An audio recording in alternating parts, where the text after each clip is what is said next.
I would like to recall some things that we've learned in school. Okay, let's pick a number. Say 8. I can say that 8 is equal to 2 times 4. Okay, and I can also say that 2 is a factor of 8, and 4 is also a factor of 8. Okay, now let's see a quadratic equation. X squared minus 4x minus 5 equals 0. If we use our calculator, we know that the solution for this quadratic equation is x equals 5 and x equals negative 1. Now you can say that x minus 5 times x plus 1 equals 0. Okay. From this, I can also say that x squared minus 4x minus 5 equals x minus 5 x plus 1. Okay. And we can say that x minus 5 is a factor of this quadratic equation. X plus 1 is also a factor of this quadratic equation, similar to what I've shown you before. Back to the quadratic equation. You know that x equals 5 and x equals negative 1 are the solutions for this quadratic equation. You can also say that x equals 5 and x equals negative 1 are the roots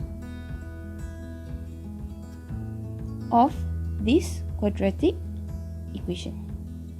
Here's another thing, and perhaps it's new to you. You can say that 5 and negative 1 are the zeros of this quadratic equation. Okay, so let's get back to our lesson. So our lesson today is about cubic equations.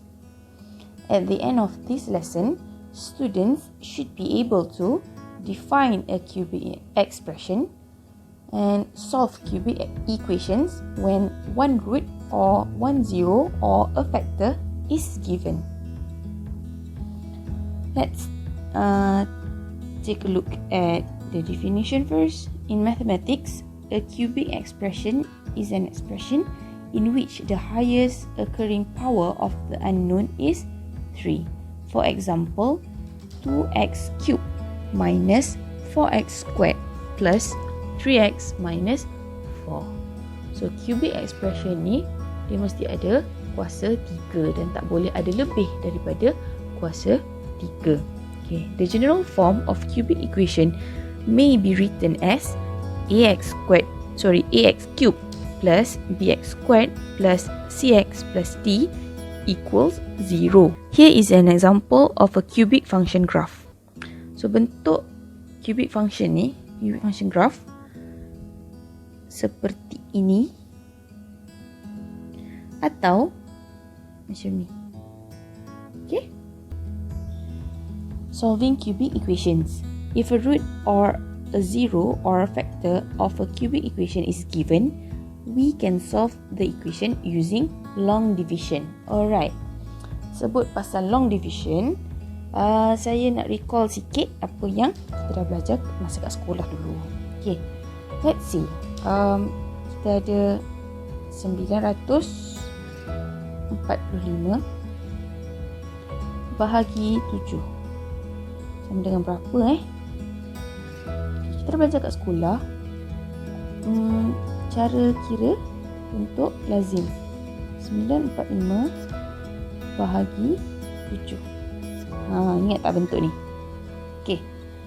So, kita try bahagi menggunakan bentuk lazim. Jangan guna kalkulator. Okay.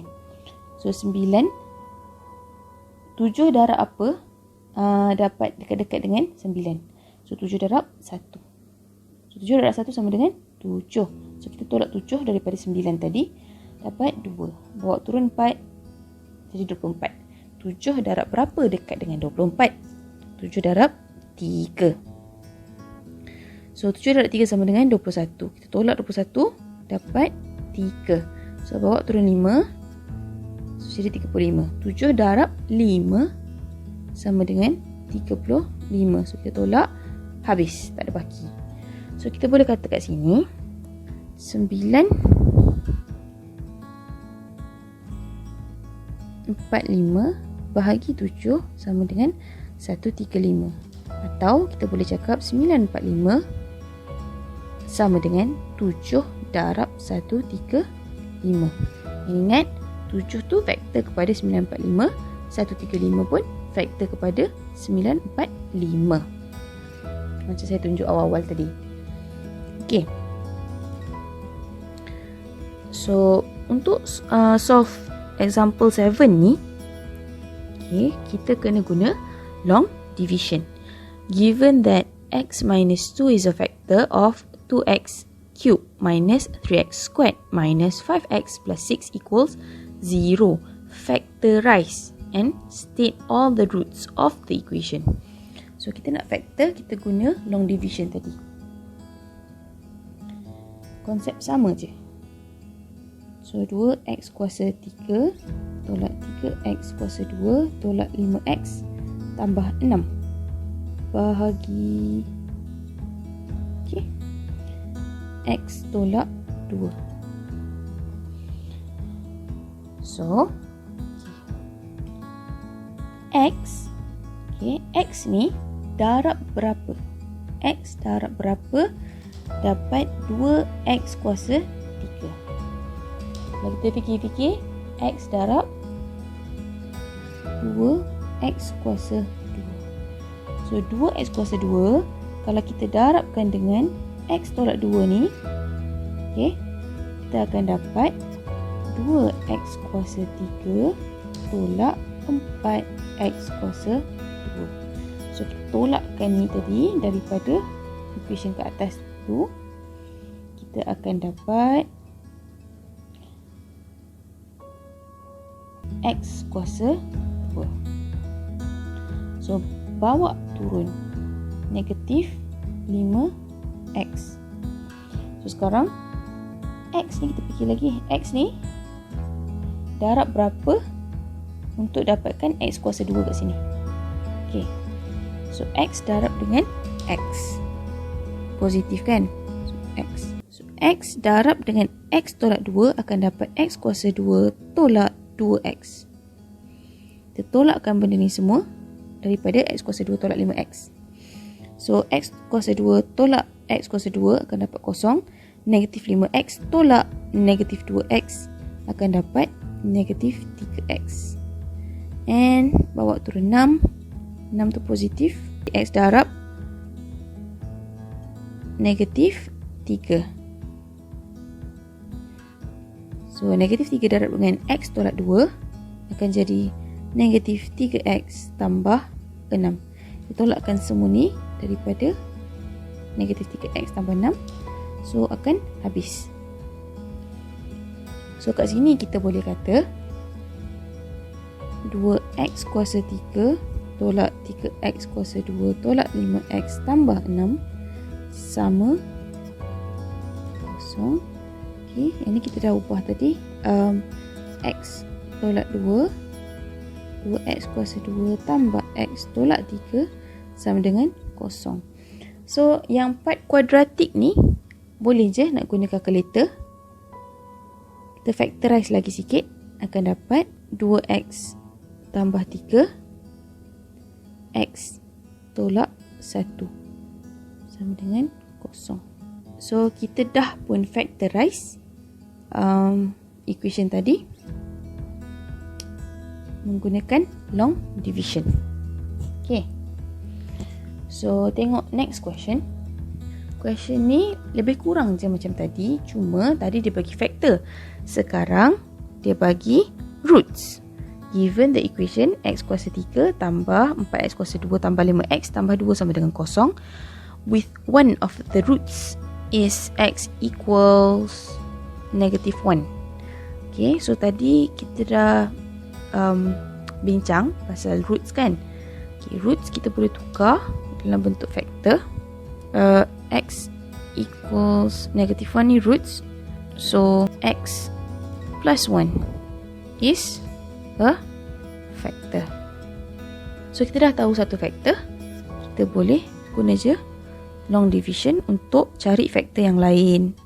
So x kuasa 3 tambah 4x kuasa 2 tambah 5x tambah 2 bahagi x tambah 1. Kita tengok x kat depan ni. Okay, x darab berapa ataupun darab apa untuk dapat x kuasa 3. Okay, so x darab dengan x kuasa 2. So x kuasa 2 darab dengan semua ni sekali tadi akan jadi x kuasa 3 tambah x kuasa 2. Kita tolakkan semua ni daripada equation kat atas tu, akan dapat x kuasa 3 tolak x kuasa 3 habis, 4x kuasa 2 tolak x kuasa 2 akan jadi 3x kuasa 2. Bawa turun 5x plus 5x. Okay, so x darab apa untuk dapat 3x kuasa 2? X akan darab dengan 3x. So 3x darab dengan x tambah 1 akan dapat 3x squared tambah 3x. Kita tolakkan semua sekali. Okay, so 3x kuasa 2 tolak 3x kuasa 2 habis, 5x tolak 3x akan jadi 2x. Bawa turun 2 darab dengan x tambah 1 akan jadi 2x tambah 2. Tolakkan semua sekali akan habis. So kat sini kita boleh kata x kuasa 3 tambah 4x kuasa 2 tambah 5x tambah 2 sama dengan kosong. Yang ini kalau kita factor akan jadi x tambah 1 x kuasa 2 tambah 3x tambah 2 sama dengan kosong. So ni tadi kat belakang ni kuadratik. Okay, x kuasa 2 tambah 3x tambah 2, tekan kalkulator je, kita akan dapat jawapan x tambah 1 kat sini akan jadi x tambah 2 x tambah 1 sama dengan kosong. Soalan minta kita solve the equation. So untuk solve the equation maksudnya kita kena cari nilai x lah, nilai root dia. X sama dengan negatif 1, x sama dengan negatif 2, last sekali x sama dengan negatif 1. Sama je yang macam first ni tadi. So tak payah tulis lah sebab benda yang sama. So itu adalah jawapan akhir kita.